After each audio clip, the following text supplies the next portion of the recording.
Sudah 3 tahun berlalu sejak ibu mulai mengalami kebutaan aneh setiap siang hari. Tepat pukul 12, penglihatannya menghilang. Seolah dunia di sekelilingnya ditelan oleh kabut hitam. Tak pernah lebih cepat, tak pernah lebih lambat. Dan selalu berlangsung selama 3 jam, sampai pukul 3 sore. Keluarga kecil itu tinggal di pinggiran kota. Ayah, ibu, dan Cynthia, anak semata wayang yang kini telah lulus kuliah. Cynthia memilih tinggal bersama orang tuanya, belum menikah, dan bekerja dari rumah. Ia adalah anak yang santun, cerdas, dan dikenal taat beragama. Setiap hari ia mengawasi ibunya, mencatat waktu serangan kebutaan itu, dan mencoba mencari pola yang mungkin bisa mengungkapkan penyebabnya. Mereka sudah ke berbagai dokter, spesialis mata, syaraf, bahkan alternatif. Tak satu pun memberikan penjelasan memuaskan. Ibu dinyatakan sehat, tidak ada kerusakan pada mata, tidak ada kelainan pada otak. Namun tetap saja, setiap tengah hari gelap itu datang. Cynthia yang semula berpikir ini adalah penyakit medis, mulai curiga ada hal gaib yang terlibat. Terlebih karena satu hal yang tak masuk akal. Kebutaan itu hanya muncul pada pukul 12 siang dan selalu berakhir pukul 3 sore. Seolah ada ritual yang mengikat waktu tersebut. Suatu siang, saat ibu kembali kehilangan penglihatan, Cynthia memutuskan untuk berdoa di kamar sambil membaca ayat-ayat ruqyah. Ia tidak tahu harus mulai dari mana, tetapi suara tangis lirih dari arah dapur membuatnya merinding. Ia bergegas ke dapur dan mendapati ibunya duduk di lantai, menangis menutupi wajahnya dengan tangan. Ayah berdiri terpaku di pojok ruangan, bingung dan panik. Ada suara di kepala ibu, ujar ibunya lirih. Seperti bisikan, laki-laki. Ia bilang, bukan kamu yang seharusnya menerima ini. Hari itu Cynthia mulai yakin mereka sedang menjadi korban santet. Beberapa hari kemudian, Cynthia mencoba konsultasi ke seorang ustaz yang dikenal sering menangani gangguan spiritual. Ustaz itu tak banyak bicara. Ia hanya meminta nama lengkap ibu dan Cynthia, lalu bermeditasi beberapa menit. Ini bukan gangguan biasa, ujarnya perlahan. Ada seseorang yang mengirimkan rasa sakit ini, tapi yang dituju bukan ibu. Ini santet salah sasaran. Salah sasaran?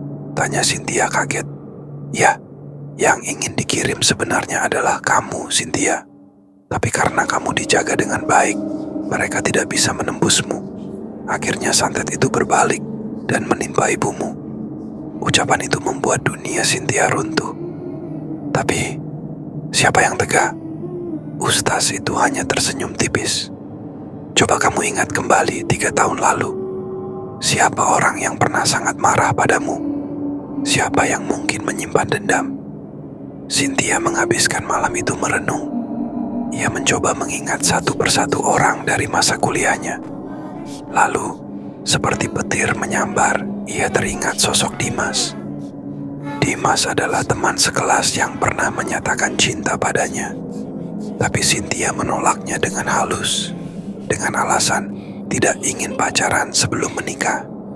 Dimas terlihat menerima, tapi setelah itu ia menjauh dan tak pernah lagi menyapanya. Beberapa teman bahkan bercerita bahwa Dimas menjadi lebih tertutup, sering datang ke kampus dengan mata sayu dan tubuh lemas. Ada gosip bahwa ia belajar hal-hal gaib dari daerah tempat asalnya, gunung yang dikenal angker. Cynthia merasa jantungnya mencelos. Ia tak mau langsung menuduh, tapi semuanya mulai masuk akal. Bersama ayah, Cynthia kembali menemui ustaz itu dan menceritakan tentang Dimas. Kalau begitu, kita bisa coba pecahkan ini dengan doa dan air ruqyah. Tapi kamu juga harus mengembalikan niat buruk itu ke asalnya, ujar sang ustaz. Dengan bimbingannya, Cynthia dan ayah menjalani beberapa malam penuh doa. Air ruqyah diletakkan di kamar ibu, dan ayat-ayat suci diperdengarkan setiap siang saat jam 12 mendekat. Hari pertama, ibu masih kehilangan penglihatan. Hari kedua, penglihatannya kembali sedikit lebih cepat. Dan pada hari ketujuh, untuk pertama kalinya dalam 3 tahun, ibu tidak mengalami kebutaan sama sekali. Tapi malam itu, sesuatu terjadi. Pukul 2 dini hari, Cynthia terbangun oleh suara ketukan di jendela kamarnya. Ia membuka tirai perlahan dan melihat tidak ada siapapun. Tapi saat ia kembali ke tempat tidur, matanya menangkap sesuatu di kaca cermin. Bayangan seorang lelaki berdiri di sudut kamarnya. Cynthia menoleh, tidak ada siapapun. Tapi bayangan itu tetap terlihat di cermin. Perlahan, sosok itu mengangkat tangannya dan menunjuk ke arah Cynthia. "Aku tidak akan berhenti." Suara itu terdengar lirih di dalam pikirannya. "Sampai kamu merasakannya sendiri." Esok harinya, Cynthia menceritakan semuanya pada Ustaz. Sang Ustaz hanya mengatakan satu hal, "Ini belum selesai, tapi kamu sudah menang setengah jalan. Hanya saja, jangan biarkan hatimu dipenuhi dendam, karena itu akan membukakan pintu lain." Seminggu berlalu, dan ibu Cynthia tak lagi diserang kegelapan. Mereka mulai menjalani hidup normal. Tapi Cynthia tahu, Dimas masih ada di luar sana. Menunggu celah, ia memutuskan untuk memaafkan Dimas dalam hati, tapi tidak melupakan apa yang terjadi. Ia memperkuat ibadah, menjaga rumah dengan ayat-ayat suci, dan menutup semua celah yang bisa digunakan untuk menyakiti keluarganya lagi.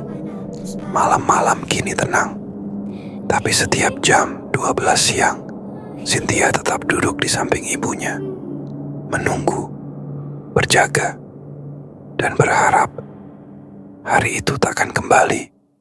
Karena ia tahu, kadang santet tidak membunuh, ia hanya menunggu waktu yang tepat untuk kembali.